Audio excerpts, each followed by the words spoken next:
Hello दोस्तों, एक बार फिर से स्वागत है आपका एक और शानदार वीडियो के अंदर। और आज की वीडियो के अंदर हम बात करने वाले टेक्निकल एनालिसिस के अगले पार्ट के ऊपर।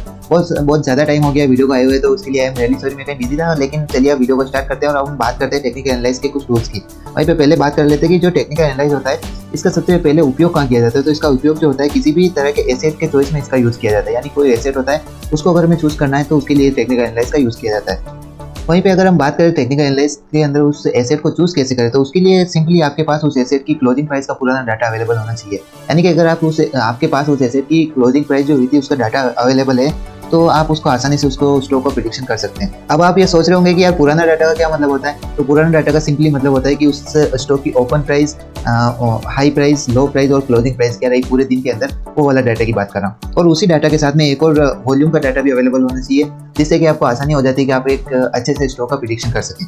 दोस्तों, टेक्निकल एनालिसिस सीखने के बाद में आप इसका यूज आसानी से किसी भी स्टॉक के प्रेडिक्शन के लिए, वहीं पे कमोडिटी के अंदर ट्रेडिंग करने के लिए, फॉरेक्स करेंसी के अंदर आप आसानी से ट्रेडिंग कर सकते हैं। और उसके अलावा फिक्स इनकम प्रोडक्ट के अंदर भी आप आसानी से ट्रेडिंग कर सकते हैं अगर आप टेक्निकल एनालिसिस सीख जाते हैं मेरे द्वारा बताए हुए मेथड से। तो दोस्तों, मैं आपके सामने बहुत ही सिंपल मेथड का यूज़ करूंगा और बहुत ही आसान तरीके से टेक्निकल एनालिसिस को इतना शॉर्ट वे में बता दूंगा, इतना अच्छे तरीके से समझा दूंगा कि इसके बाद में 100% आप कोई भी दूसरा वीडियो नहीं देखेंगे।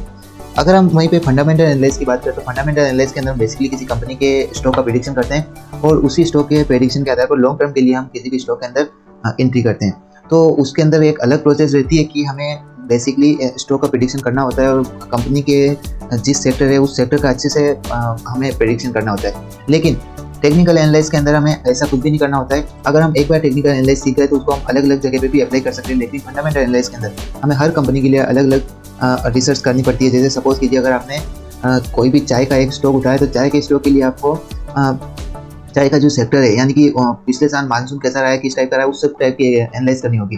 तो चाय के स्टॉक का प्रेडिक्शन करने के लिए आप किसी भी टेक्नोलॉजी के जो फील्ड होता है उसका रिसर्च नहीं करेंगे। आपको चाय के फील्ड की रिसर्च करनी पड़ेगी, पिछले साल मानसून कैसा रहा, कैसा क्या रहा, उस चीज़ के बारे में। लेकिन टेक्निकल एनालिसिस के अंदर सबसे बड़ा फायदा ये होता है कि अगर एक बार आप सीख गए तो 100% आप इन चीज़ों को सारी जगह अप्लाई कर सकते हैं। तो चलिए अब सीखते कैसे, चलिए उसके ऊपर बात कर लेते हैं। हम ये तो जानते हैं कि जो मार्केट की ओपनिंग होती है वो सुबह 9:15 बजे से 3:30 बजे तक मार्केट ओपन रहता है, क्योंकि अप्रोक्स 6 घंटे और 15 मिनट तक मार्केट ओपन रहता है इंडियन स्टॉक मार्केट। लेकिन वहीं क्रिप्टो करेंसी और इस टाइप की जो मार्केट है वो 24 आवर ओपन रहते हैं, तो आप उसके अंदर भी आसानी से ट्रेड कर सकते हैं। दोस्तों, मैं आपसे बात कर रहा हूँ कि इस वीडियो को स्टार्ट करें उससे पहले जल्दी से लाइक कर दीजिए, शेयर कर दीजिए, कमेंट कर दीजिए और जल्दी से चैनल को सब्सक्राइब कर दीजिए, क्योंकि अब जो मैं इन्फॉर्मेशन बताने वाला हूँ बहुत ही ज़्यादा इंपॉर्टेंट है। और अब हम बात करने वाले हैं कि जो चार्ट हम देखते हैं बेसिकली वो चार्ट यूज़ कैसे होते हैं। तो चलिए सबसे पहले बात कर लेते हैं। स्क्रीन के ऊपर आपको एक अच्छा सा चार्ट दिख रहा होगा। जब भी आप किसी स्टॉक को ओपन करते हैं इस टाइप का चार्ट आपको डेफिनेटली दिखता होगा।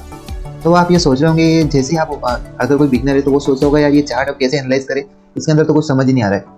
तो दोस्तों, ये जो चार्ट है अलग अलग टाइम फ्रेम के ऊपर अलग अलग टाइप की शेप के अंदर हमें नजर आता है। सपोज कीजिए अगर आपने कोई 1 डे का चार्ट ओपन कर रखा है तो जो 1 डे का चार्ट होगा उसके अंदर जो एक कैंडल होगी वो एक दिन की एक कैंडल बनेगी। और वहीं पे अगर आपने 5 मिनट का चार्ट ओपन कर रखा है तो 5 मिनट के चार्ट के अंदर ये होगा ये कि 5-5 मिनट के ऊपर एक एक कैंडल बनेगी और इस तरीके से आपका पूरा चार्ट दिखाई देगा। और दोस्तों, बहुत सारी कैंडल मिलकर अगर एक किसी शेप का निर्माण करती है, यानी कि किसी इंडिकेटर को बताने का काम करती है, तो उसी को हम बेसिकली चार्ट बोलते हैं। और चार्ट अलग अलग टाइम फ्रेम पे अलग अलग चार्ट कैंडल बन के एक चार्ट का निर्माण होता है। दोस्तों, चार्ट के अंदर बेसिकली आपको यहाँ पे 2 लाइन दिख रही होगी, 2 कैंडल दिख रही होगी। एक तो होती है ग्रीन कैंडल और एक होती है रेड कैंडल। अब आप कंफ्यूज होंगे रेड कैंडल का मतलब क्या होता है, ग्रीन कैंडल का मतलब क्या होता है। तो दोस्तों, ग्रीन कैंडल का और रेड कैंडल का मतलब कुछ समझने से पहले हम समझ लेते हैं कि चलिए स्क्रीन के ऊपर आप चलते हैं और देखिए यहाँ पे मैंने इसको डिटेल में बताया हुआ है। तो दोस्तों, ग्रीन कैंडल जो होती है वो बेरिश मार्केट को बताती है और जो रेड कैंडल होती है वो बुलिश मार्केट को बताती है। ग्रीन कैंडल का बेसिकली मतलब होता है कि अगर ये कैंडल बन रही है तो इससे मार्केट के अंदर जो बुलिश है वो बुलिशनेस ज़्यादा है और लोग स्टॉक को बाय कर रहे हैं, जिसकी वजह से स्टॉक की प्राइस ऊपर बढ़ रही है। तो वहाँ पे रेड कैंडल है, उसका अर्थ है कि लोग बेरिश मार्केट बना हुआ है और जो लोग हैं वो स्टॉक को सेल कर रहे हैं। अब यहाँ पे आप कुछ देख रहे होंगे इंडिकेटर, यहाँ पे कुछ पॉइंट लिखे हुए हैं जिनका अलग अलग मतलब होता है। चलिए मैं उसको बताता हूँ। सिंपली यहाँ पे आप देख सकते हैं कि ओपन, क्लोज, हाई, लो और रियल बॉडी सेम ये के इंडिकेटर इसके अंदर भी है। तो अब इनका क्या मतलब होता है, चलिए इसको समझते हैं। सबसे पहले बात कर लेते हैं ओपन की। तो ये ओपन का मतलब होता है ओपन प्राइस, यानी कि दिन की स्टार्टिंग के अंदर जो मार्केट है वो ओपन किस प्राइस के ऊपर हुआ था वही इस चीज़ को बताता है ये ओपन। तो यहाँ से जो ये कैंडल बन रही है ये कैंडल बताती है कि इस जगह से मार्केट के अंदर ओपन प्राइस हुई थी। यानी कि दोस्तों, जो भी स्टॉक आपने प्रेडिक्ट किया था उस स्टॉक के अंदर जो प्राइस थी वो इस जगह से ओपन हुई थी। वहीं पे दोस्तों, अगर क्लोज प्राइस की बात करें तो क्लोज प्राइस का सिंपल मतलब होता है कि मार्केट जब बंद हुआ था यानी 3:30 बजे, उस टाइम पे जो स्टॉक की प्राइस थी वो इस जगह पे बंद हुई थी। अब आप ये सोच रहे होंगे कि ये ऊपर जो निकली हुई डंडी है इसका क्या मतलब होता है और नीचे निकली हुई डंडी का। तो दोस्तों जो ये ऊपर निकली हुई डंडी का ये मतलब होता है कि पूरे दिन की ट्रेडिंग के अंदर या फिर आपने जो जिस भी टाइम फ्रेम के अंदर चार्ट को ओपन कर रखा है उस चार्ट के अंदर जो ये स्टॉक है वो कितना ऊपर गया था, इस चीज़ को ये बताता है। सपोज कीजिए आपने 15 मिनट की कैंडल ओपन कर रखी है, तो 15 मिनट के अंदर जो ये कैंडल है, इस कैंडल के अंदर हाईएस्ट प्राइस कितनी लगाई थी इसने, और वहीं पे जो ये नीचे वाली ये विक बनी हुई है, इसका सिंपली मतलब होता है कि कम से कम प्राइस कितनी गई है उस स्टॉक की, उस चीज़ को ये बताता है, और ज़्यादा से ज़्यादा प्राइस कितनी गई है उस चीज़ को ये हाई वाली विक बताती है। सेम उल्टा कॉन्सेप्ट इसके अंदर होता है कि जो ये आपने ये रेड कैंडल बन रही है, रेड कैंडल का मतलब होता है कि रेड कैंडल मतलब जो स्टॉक है वो नीचे जाने वाला है, नीचे जाने वाला है, उसकी प्राइस गिरने वाली है। तो सिंपल सी बात है, आप सपोज कीजिए कोई भी स्टॉक नीचे जाएगा तो उसकी ओपनिंग कहाँ से होगी, हाई से ही होगी ना। इसलिए यहाँ पे जो रेड कैंडल होती है उसके अंदर ओपनिंग ऊपर से होती है और जो क्लोजिंग होती है हमेशा वो नीचे से होती है। अगर सपोज कीजिए आपने एक दिन की कैंडल ओपन कर रखी है, तो एक दिन की कैंडल के अंदर आपको बेसिकली ओपनिंग ऊपर से होगी और जो क्लोजिंग होगी 3:30 बजे वो होगी क्लोजिंग नीचे। तो जो उसका हाई जाएगा यानी कि हाई प्राइस उसकी पूरे दिन के अंदर कितनी गई है उस स्टॉक की, तो उस चीज़ को ये वाली वीक बताती है ऊपर वाली, और जो पूरे दिन के अंदर लोएस्ट प्राइस कितनी गई है वो ये वाली वीक बताती है। तो आई होप आपको ये वाला कंसेप्ट समझ में आ गया होगा कि ये क्या होती है, लेकिन फिर टेंशन मत लीजिए, मैं आपको सेपरेट अलग अलग कैंडल के ऊपर डिटेल के अंदर टॉपिक बताऊंगा नेक्स्ट वाले वीडियो के अंदर। मैं नहीं चाहता वीडियो ज़्यादा लंबा हो, इसके लिए मैं आपको आगे वाले पार्ट पे जल्दी से बढ़ता हूँ।